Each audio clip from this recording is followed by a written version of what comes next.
Smart Traders and Investor, kembali lagi bersama saya Kadek Mertayasa di channel Yuk Nabung Saham.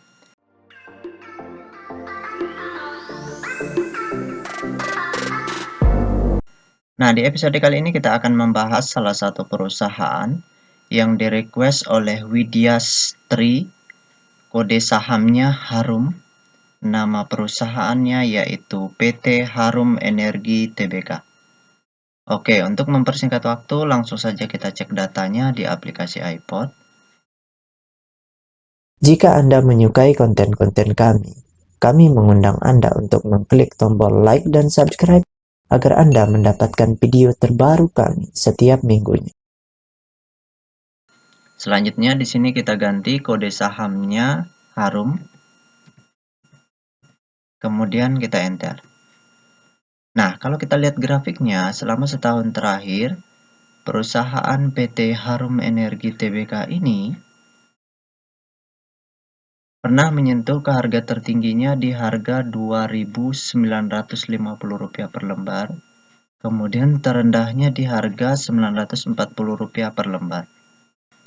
Nah, sekarang kita ingin lihat apa yang dilakukan oleh investor besarnya dari tanggal 9 Mei sampai dengan perdagangan terakhir hari ini di hari Jumat tanggal 17 Juni 2022. Nah, kita ingin lihat apa yang dilakukan oleh investor besarnya di periode sebulan lebih terakhir ini. Seperti itu, apakah mereka akumulasi atau mereka distribusi. Ditambah lagi, perusahaan ini wacananya akan di stock split gitu.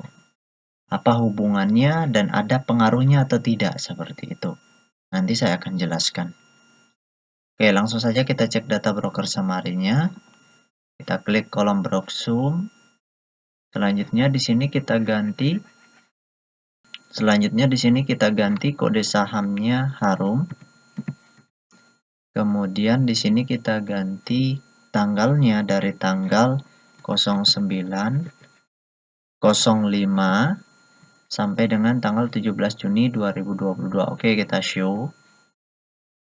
Nah, berdasarkan data transaksi atau data broker summary dari perusahaan PT Harum Energi Tbk ini, kalau kita hitung total lot yang dibeli dengan total lot yang dijual, secara keseluruhan dengan menggunakan tools tambahan yaitu Detektor, maka dapat ditarik kesimpulan bahwasannya selama sebulan lebih terakhir ini dari tanggal 9 Mei sampai dengan tanggal 17 Juni, di periode ini investor besarnya melakukan aksi big distribusi. Jadi mereka distribusi dalam jumlah yang sangat besar, sehingga harga sahamnya berpotensi turun lebih dalam lagi. Bahkan bisa jadi ke 900 kembali kalau memang investor besarnya tidak berhenti distribusi atau tidak berhenti jualan. Seperti itu. Nah, pertanyaannya, lalu apa hubungannya dengan stock split? Seperti itu.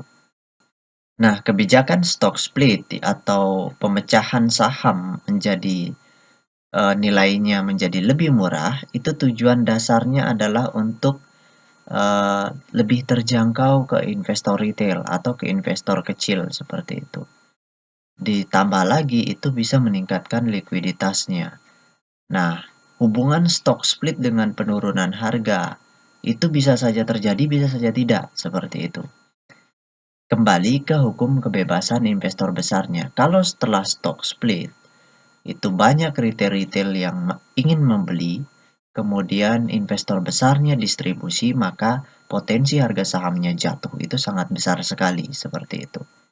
Nah, bisa jadi juga kebalikan, kalau setelah stock split, itu kemudian investor retailnya jualan, dan yang membeli barangnya adalah investor besarnya, itu berarti strategi untuk menguasai supply lebih banyak, seperti itu.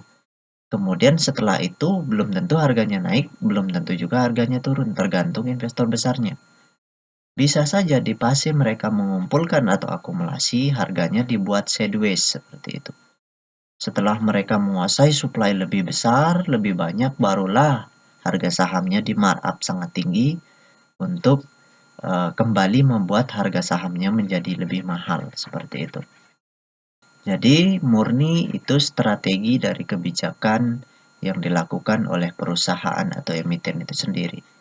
Tujuan utama dari stock split adalah untuk membuat harga sahamnya murah, lebih terjangkau ke banyak investor retail seperti itu.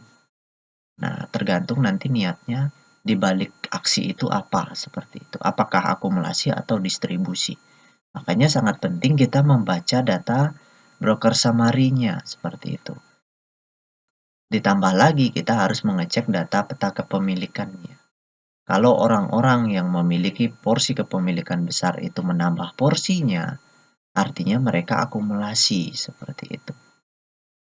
Oke, sekarang kita tutup data broker summary-nya. Nah, selanjutnya bagi rekan-rekan investor, jika ada yang ingin ditanyakan atau ada yang ingin di-request, silakan komen di kolom komentar. Jadi silakan request perusahaan-perusahaan yang lagi high ya, lagi penurunannya sangat tinggi atau kenaikannya sangat tinggi seperti itu. Jadi silakan di-request. Nah, untuk yang ingin bergabung di grup channel Telegram kami, silakan bergabung dengan mengklik linknya ada di kolom deskripsi. Nah, sekarang kita cek data peta kepemilikannya. Nah, berdasarkan hasil riset yang saya lakukan dengan mengumpulkan data-data dari SRO Bursa Efek Indonesia dan data-data dari sekuritas, maka dapat ditarik kesimpulan bahwasannya perusahaan PT Harum Energi Tbk ini 35,3% sahamnya telah dicetak dalam bentuk scriptless. Nah, dari 35,3% saham yang beredar, kepemilikan investor besarnya di sini 43% seperti itu. Nah, ini porsinya sudah sangat berkurang gitu. Jadi setelah aksi stock split nanti, itu kita cek dulu investor besarnya nambah porsi atau enggak, seperti itu. Kalau mereka mengurangi porsi, berarti tujuannya adalah untuk distribusi, seperti itu, untuk meninggalkan untuk mengurangi kepemilikan mereka dengan memegang cash seperti itu. Nanti setelah harganya jatuh, mungkin saja mereka mengumpul kembali seperti itu. Nah, sedangkan kepemilikan retail di perusahaan ini sebesar 17,1%. Berarti sisanya itu dimiliki oleh investor semi retailnya seperti itu.